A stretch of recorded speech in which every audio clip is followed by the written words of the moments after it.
Item hashtag SCP-004 Object Class Euclid Special Containment Procedures. When handling items SCP-004-2 through SCP-004-13, proper procedure is vital. The items are not permitted to be moved off-site unless accompanied by 2 Level 4 security personnel. Under no circumstances should any other component of SCP-004 be taken through SCP-004-1.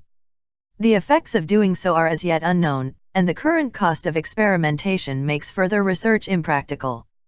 Should any of the objects contained within SCP-004-1 breach containment, or the facility be breached, the keys must be brought inside and the door closed prior to activation of Site-62's on-site warhead. Unauthorized removal of keys from the testing area is grounds for immediate termination. Level 1 clearance is required for basic access to SCP-004-1. Level 4 clearance is required for use of SCP-004-2-13. Description: SCP-004 consists of an old wooden barn door, SCP-004-1, and a set of 12 rusted steel keys, SCP-004-2 through SCP-004-13. The door itself is the entrance to an abandoned factory in data expunged. Chronological history: July 2, 1949, a group of 3 juveniles trespassing on federal property near find the door. According to their testimony, they found a set of rusted keys in an iron lockbox and determined what door the keys unlock. The juveniles are taken into custody after they contact sheriff when one of their friends, SCP-004-01, goes missing. July 3, 1949, local authorities find the severed right hand of SCP-004-01 8 km from SCP-004-1. Other parts of SCP-004-01's body are found scattered as far as 32 km from the factory. Under interrogation, the apprehended juveniles tell authorities that upon opening the door with one of the keys, SCP-004-01 was torn into several pieces, each of which disappeared. At this point, the SCP Foundation takes over the investigation. July 4, 1949, SCP agent obtains the keys from the local authorities to begin testing. Tests show that SCP-004-2 through SCP-004-13 all fit into a single lock on the large barred door.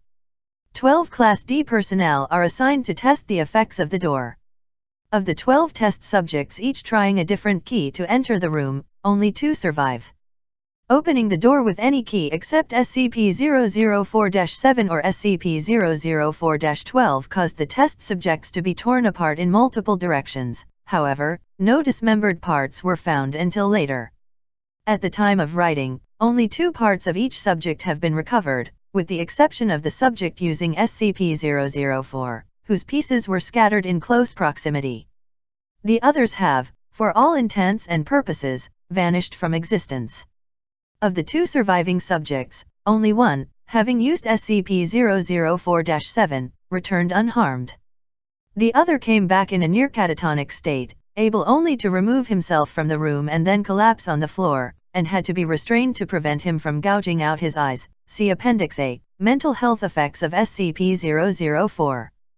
The subject using SCP-004-7 said that he had entered a large room, impossibly big for the size of the attached building. After his exit, SCP-004-1 was propped open and an armed squad of Level 3 personnel entered. The size of the room is impossible to measure and the door frame and the individuals in the room are the only part of the room that can be felt or illuminated. July 16, 1949, the juvenile suspects and sheriff are terminated. August 2, 1949, is declared a hazardous area due to unexploded ordnance and fences erected in order to prevent civilian ingress. Tests to determine safety of exposure to environment behind SCP-004-1 begin. December 1, 1950, spacetime anomalies resulting from exposure to SCP-004 are confirmed. Testing is suspended until further notice. 07/02/19, the unaccounted for remains of SCP-004-01 appear unexpectedly outside SCP-004-1. Despite being killed decades before, the remains of SCP-004-K-01 are not decomposed in any manner and are still warm to the touch. Blood remains uncoagulated. The remains are remanded for testing. 07/04/19, the unaccounted for remains of one of the 12 original test subjects appear in similar manner to those of SCP-004-K-01. The remains have been designated SCP-004-K-02. Records suggest that both SCP-004-K-01 and CAS-02 used SCP-004. March 21, 1999, with the massive proliferation of nuclear weapons and World War III only years away, construction has begun on a site inside SCP-004-1. The site is to stock supplies for person days. April 21, 1999, has ordered the site inside SCP-004-1 to be expanded to include emergency storage for all mobile SCP specimens and a petabyte database for the storage of all SCP data. The facility is now referred to as Site 62. September 25, 2000, Site 62 is operational. Labs and containment units are complete and can contain the most dangerous specimens. Backup of the SCP database has begun. January 25, 2001, due to time anomalies, see space-time anomalies below, all personnel working at Site 62 are now required to reside on-site permanently. Families of personnel are to be informed that loved ones perished in an industrial accident. Cloned bodies have been prepared for funeral. August 14, 2003, massive power outage across northeast United States and through Canada. Due to the initial failure of multiple SCP generators, Site 62 was without power for 53 minutes.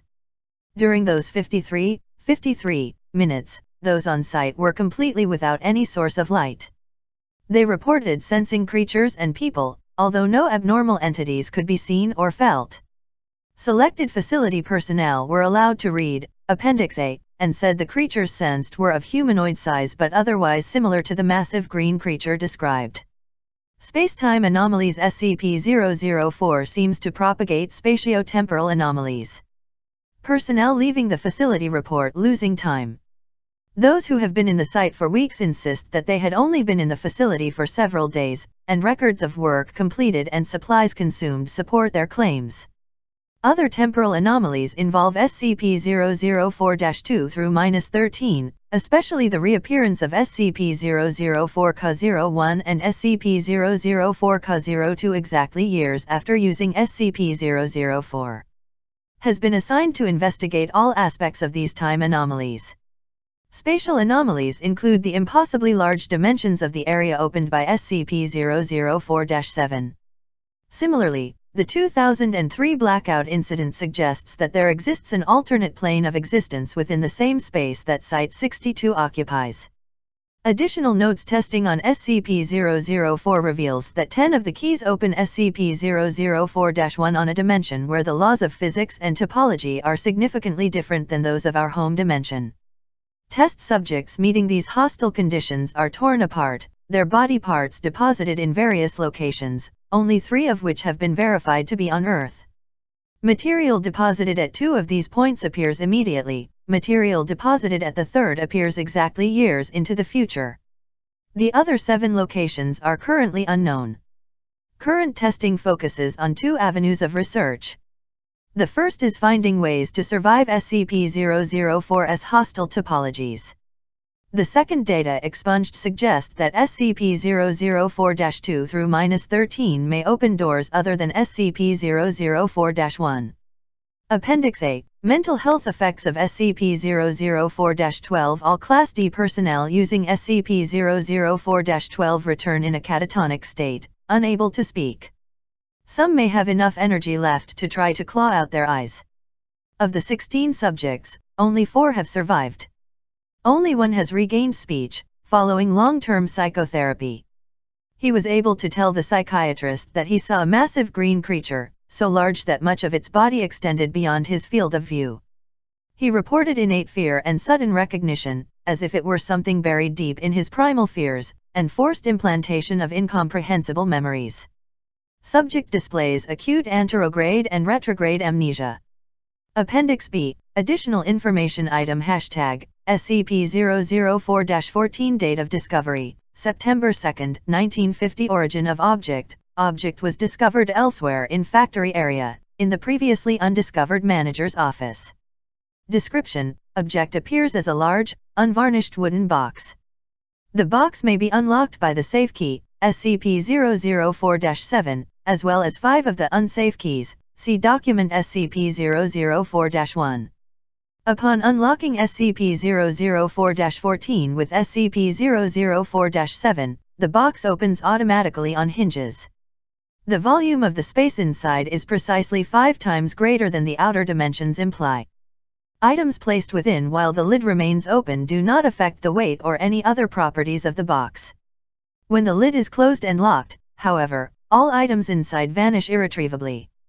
Personnel locked inside the box are also irretrievable, although losing personnel in this fashion appears to affect significantly the dreams experienced by data expunged.